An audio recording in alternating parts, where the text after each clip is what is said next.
क्या ईरान की सत्ता का सबसे ताकतवर चेहरा सुप्रीम लीडर अली खamenei अब इस दुनिया में नहीं रहे?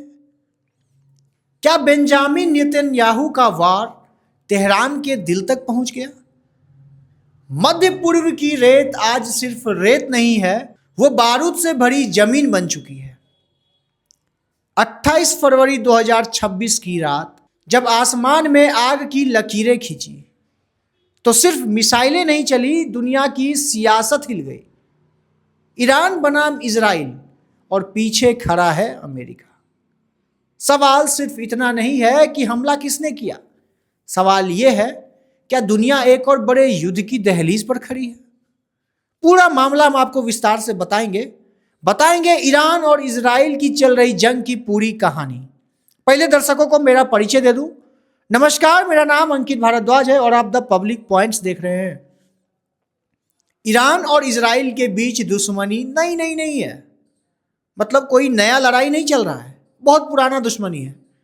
1979 की इस्लामिक क्रांति के बाद ईरान ने खुलकर इजराइल का विरोध किया।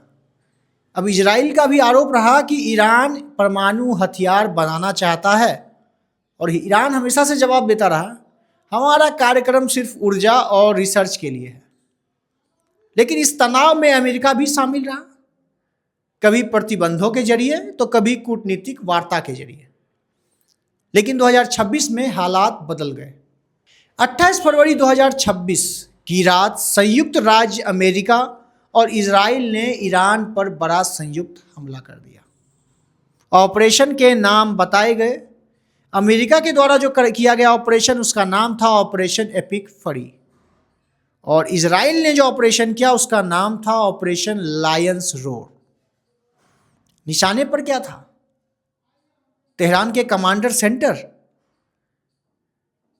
इस्फहान की परमाणु सुविधा, missile storage site, air defence system. क्या था? रिपोर्ट्स के मुताबिक स्टील्थ फाइटर जेट, लंबी दूरी की क्रूज मिसाइल, सटीक बंकर बस्टर बम का इस्तेमाल हुआ। हमले इतने सटीक थे कि कई सैन्य प्रतिष्ठान घंटों में ठप हो गए।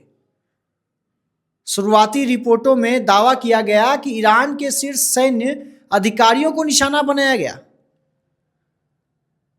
कुछ अंतर्राष्ट्रीय मीडिया ने यह भी कहा कि सुप्रीम नेतृत्व को टारगेट किया गया।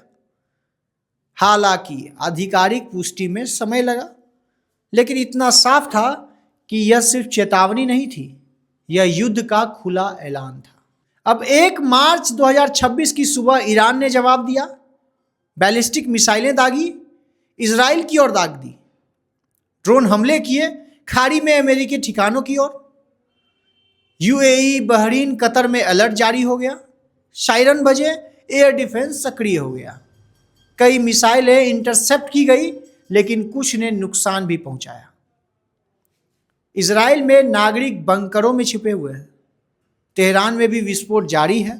होर्मुज़ जल मरुमध्य दुनिया के तेल का बड़ा हिस्सा यहीं से गुजरता है। अगर यह रास्ता बंद होता है तो तेल की कीमतें आसमान छू सकती है। ब्रेंट क्रूड में तेज उछाल देखा गया। उड़ानें रद्द कर दी गई, कई देशों ने एयर स्पेस भी बंद कर दिया। एशिया और यूरोप की उड़ानें प्रभावित हो गई। भारत ने संयम की अपील की। मध्य पूर्व में लाखों भारतीय काम करते हैं, उनकी सुरक्षा प्राथमिकता बनी। इजराइल और अमेरिका की रणनीति क्या रही उसके बारे में हम आपको बताते हैं। डिकैपिटेशन स्ट्राइक, जिसमें नेतृत्व को कमजोर करना था, परमाणु क्षमता को पंगु बनाना था, लंबा जमीनी युद्ध को टालना था। अब ईरान की रणनीति क्या थी? Asymmetric warfare, proxy network, missile और ड्रोन आधारित जवाब। ईरान सीधे बड़े जमीनी युद्ध से बचते हुए लंबी दूरी से जवाब दे रहा है। क्या यह विश्व युद्ध बन सकता है? बिल्कुल, संभावनाएं हैं। होर्मुज़ स्ट्रेट बंद हो गया, हिजबुल्लाह या अन्य समूह सक्रिय हो गया।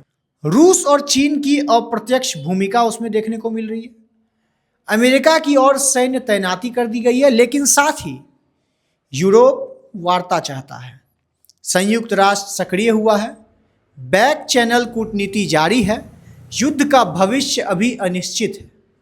मध्य पूर्व एक बार फिर इतिहास के मोड़ पर खड़ा हो गया है। एक तरफ परमाणु डर है तो दूसरी तरफ सुरक्षा की चिंता है, और बीच में आम नागरिक हैं जो इस संघर्ष की सबसे बड़ी कीमत चुका रहे हैं। क्या यह सीमित संघर्ष रहेगा या दुनिया एक बड़े युद्ध की ओर बढ़ रही है?